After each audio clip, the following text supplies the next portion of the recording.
Alright, so we have a fun one here. So Marcelo Rojo versus Jonathan Martinez.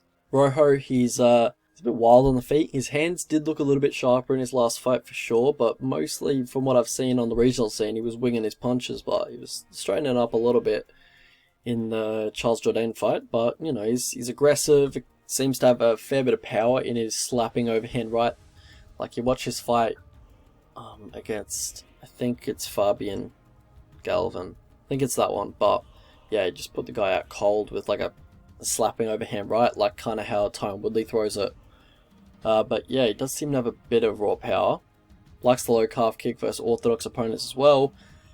Everything is with intent for sure. He doesn't throw, you know, half-hearted punches. He likes to work the body as well, which could work against Martinez, who does keep that high guard. We've also seen Martinez have trouble with looping punches, as we saw in the Davey Grant fight. But Martinez is a very good kicker. He's got nice body kicks versus orthodox opponents, nice teeps to the body. He hand fights quite well to open up the opponent's body and, you know, basically have easier access for his jab as well.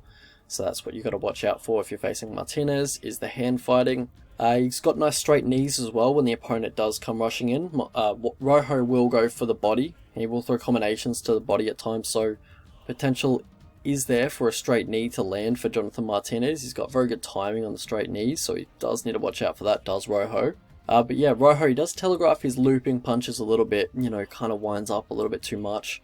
Martinez, generally using his boxing as a counter when he is in close, but he is mostly kicking for the most part.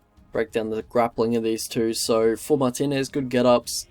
He looks to scramble back to his feet immediately once he does get taken down. For Rojo, not really too much of a problem here, but his guard is easily passed. I'll say that. Alright, so for how these guys lose fights, so for Martinez, subpar takedown defense. For Rojo, subpar takedown defense plus the grappling tendencies that we mentioned before. Pass to victory for these two. So for Rojo, I think he does need to be the one coming forward here, putting the pressure on the kicker in Martinez. Yeah, looks to, you know, get in the pocket, throw punches, watch out for the straight knees. Yeah, the body is there. The body is open against Martinez, but you just got to watch out for those straight knees. So for fucking Martinez, looks to mix in takedowns, you know. Rojo doesn't have great takedown defense, doesn't have great bottom game. So I have seen him, you know, mix in takedowns before, so I think it could be good to go for a takedown or two in this fight. But on the feet, straight knees when he does close the distance and tries to attack the body. Inside leg kicks, body kicks, high kicks, obviously, that are going to be open in that southpaw versus orthodox stance. So how I see this fight going, so I think the open stance dynamic does favour Martinez, if you consider the type of fighting styles that these guys like to employ. For Martinez, the body kicks and the high kicks are going to be open. That's his favourite strikes. Rojo has got a pressure here, and I feel like he will. He came in with a good game plan against the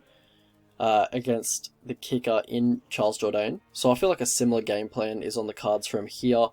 I feel like all the wide shots Rojo is going to be throwing at Martinez is probably going to be giving him a few issues, because we did see Martinez getting caught by a lot of the wingy punches of Davey Grant.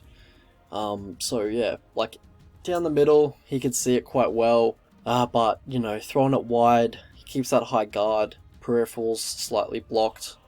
You know, you can catch him with those wide shots, and Rojo does throw from wide angles, and he does have a little bit of power as well, as we've seen in his previous fights. I'm expecting Martinez, though, to make reads quite early on.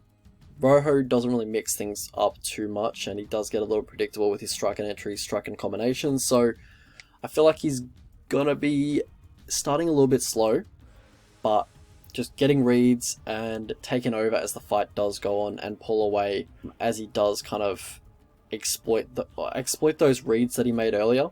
Like, take advantage of the holes that he's found in Rojo's striking. Overall, I think it's going to be quite a competitive fight, though. A split decision would not surprise me. I think it's going to be quite competitive, with Jonathan Martinez just doing the better work late in the fight. I think he's going to win the last two rounds. So, yeah, what's that? 29-28 decision for Martinez. I think that's going to be the case. Alright, let's have a look at the betting lines. Alright, so if you guys could like the video, that'd be awesome. Cheers. So, prediction is Martinez by decision. I think the line's a little bit too wide, though. Yeah, I think the line's a little bit too wide. Rojo decision, $4.25. I like that. What's up with this card, man? They're just throwing out really wide decision lines. I think a lot of these fights are going to go the distance. Yeah, like bloody Rojo decision and Rojo moneyline. I'll probably just play the moneyline, honestly. I'm not really too much of a prop guy. But yeah, I think the value is on Rojo at the moment. I think it's going to be quite competitive. I think Rojo with the perfect game plan and the correct game plan can come in and look really good against Martinez. Probably, if I knew Rojo would come in with heavy pressure and good volume and he was well conditioned, then I'd still favour Martinez, but it'd be even closer than I have it right now.